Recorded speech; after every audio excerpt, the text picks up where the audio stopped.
It's officially official, people. Donald Trump just accepted the Republican nomination for president. And so I urge you to live every day like it's your last. Just moments ago, Trump finished delivering a speech that was half angry rallying cry for bringing what he called law and order to a country in crisis, and half, well, that was the other half, too. And you know what I learned today? In American politics, you can say whatever you want, whether it's true or not. You can mislead about the rise of crime. You can make it seem like America's drowning in taxes. But some lies are bigger than others. I humbly and gratefully accept your nomination for the presidency of the United States. Yes. Nothing says humble like turning the stage gold and having your name in 9,000-point font. Even the Goodyear blimp is like, Jesus, we get it, Trump, we get it. Basically, Trump's speech tonight was just a thin shell of candy covering a chocolate center of hate, and right in the middle, a bitter nut of fear. But you know what? They're not that bad once you have a few of them. I mean, they're an acquired taste. We will also be a country of law and order. The most basic duty of government is to defend the lives of its own citizens. Any government that fails to do so is a government unworthy to lead. I'm sorry, guys. You know what? So much of what Trump said tonight was misleading. I mean, we'll wade through it tomorrow in a fact check, but just to make you feel better, yes, there is a recent spike in homicides in major cities, but overall, America is in the middle of a historic crime drop. America is nowhere near the most taxed nation in the world, and illegal immigration has dropped to the lowest total since 2003. So if you've been watching the show while hiding under your bed, I want you to know that you can come out. Come out, come out. Oh, come out unless you're Hillary Clinton. This is the legacy of Hillary Clinton. Death, destruction, terrorism, and weakness. And weakness. Only Donald Trump would think that weakness is worse than death and destruction. Because you end on the worst thing, Donald. Death, destruction, and weakness. That's like your doctor going, you have cancer, AIDS, and a little spinach in your teeth. There's a little, yeah, right there. Yeah, you gotta watch that. But to be fair to the Donald, he did reach out to groups normally maligned by Republicans. I will do everything in my power to protect our LGBTQ citizens from the violence and oppression of a hateful foreign ideology. Believe me. And I have to say, as a Republican, it is so nice to hear you cheering for what I just said. Thank you. Because, to be honest, folks, I thought you were gonna boo the gays. I'm not gonna lie. Just from what I've overheard from Mike Pence, I thought you were gonna boo the gays. And so then, after a little more fear and a little more hate, it was finally time to close. My opponent asks her supporters to recite a 3-word loyalty pledge. It reads, I'm with her. I choose to recite a different pledge. My pledge reads, I'm with you, the American people. We will make America great again. God bless you and good night. I love you.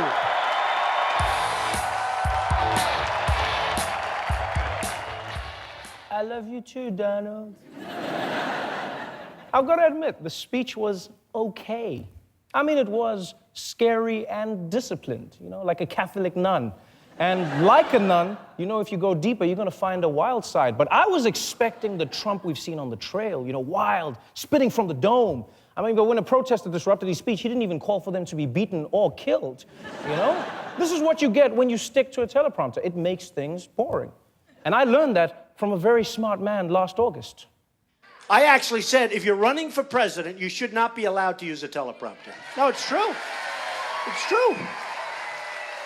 It's so easy. No. You walk up. Here, you walk. Ladies and gentlemen, hello.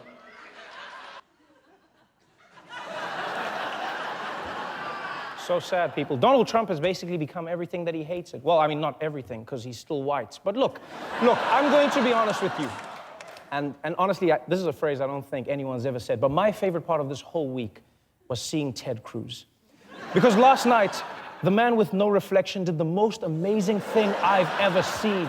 He came to the convention and he took a giant, principled conservative dump on Donald Trump's stage by refusing to endorse him. I mean, it gave me feelings I didn't even know I could feel.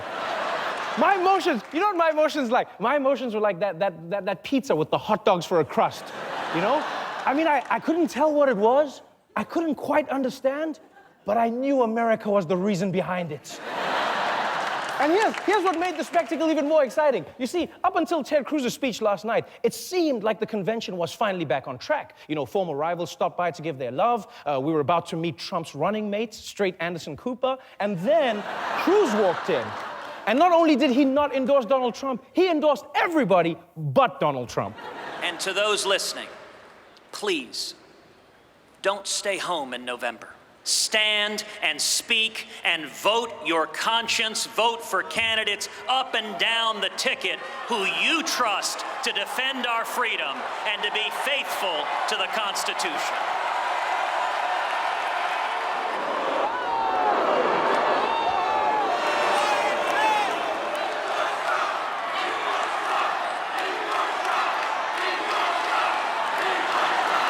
Boo! Boo! We don't want to vote our conscience. We want to vote for Donald Trump. And by the way, poor Chris Christie. He's had that look on his face for the entire campaign. He looks like the before in a Tums commercial. That's what he looks like. This fiasco ruined Donald Trump's convention. A whole week and millions of dollars spent on trying to unify the party. And Ted Cruz, using nothing more than a few words and a creepy face, destroyed the entire thing. And you could feel the whole room knew it. We must make the most of our moment to fight for freedom, to protect our God-given rights, even of those with whom we don't agree. Oh, you simple, simple people. You think booze hurt Ted Cruz? The man has been booed his whole life. When he was born, the doctor booed him. Boo. And you know what? With this being my very first American convention, I honestly could not believe what was happening. But it turns out I wasn't alone. Look, I've never seen anything like this. I mean, this was stunning. Unprecedented. Add this to the list of things I never thought I would see. It was shocking. Really remarkable moments that we saw out on that convention floor. It was incredible. An extraordinary snub. Whew. Whoa, Ted Cruz. Wow. Wow. Wow. Wow. Wow. Wow. I'm over it. But not really, because no one saw this coming. You know what? We should have seen this coming, though. We should have seen this coming. Because the moment Ted Cruz entered that room, you could tell that something had changed on an elemental level, people. The air got cold. Flowers lost their petals. And this is real, though. This is real. Just before he was about to strike, the screens behind him started flickering. That rarely happened during the speech. And I've watched horror movies, people. When you see screens flickering, you get your ass out of the house. You get your ass out of there. Just go. But classic white people, they all just sat there. And that's the problem with having no black delegates, my friends. Because if there were black people in the room, they would have been like, oh, hell no. Oh, hell no. We got to go. Hell to the no. You should have seen this coming, people. The screens were flickering. Oh, and also, there was this other small hint that Ted Cruz might have some reason to want revenge. I've never seen anybody that lied as much as Ted Cruz. I call him Lying Ted. He never knew he was a Canadian. Not a lot of evangelicals come out of Cuba. Trump cited a National Enquirer story linking Cruz's father to Lee Harvey Oswald. What was he doing with Lee Harvey Oswald Right. shortly before the death, before the shooting. Trump retweeted an unflattering photo of Cruz's wife, Heidi. Be careful, lying Ted, or I will spill the beans on your wife. This guy will say anything. Nobody likes him. I think he's an unstable person. He's a pussy.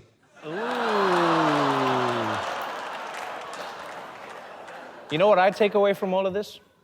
Donald Trump is dumb. Yeah, he's dumb. Because Donald Trump spends all his time bragging about how he's gonna go outsmart China. I'm gonna outsmart Iran. I'm gonna outsmart Mexico. And yet he got played by a guy whose name is Lying Ted. And Donald Trump is like, well, how was I supposed to know? Because you gave him that name, dumbass. Dumb. You are dumb, Donald. I will say this, though. I will say this. And this is something we don't consider. We dodged the bullet with Ted Cruz. Yeah. Because Donald Trump may talk crazy, but Ted Cruz, he's psycho for real. He will look his own party in the eye and then proceed to burn it all down. In fact, last night, it reminded me of that scene from Game of Thrones.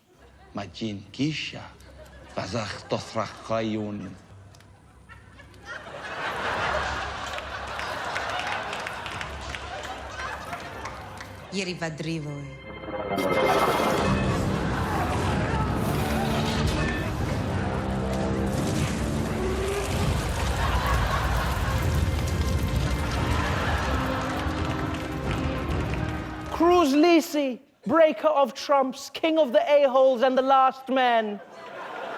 Trump may have flown into Cleveland on his own plane, but I'll tell you this, Ted Cruz flew out naked and triumphant on a dragon of truth.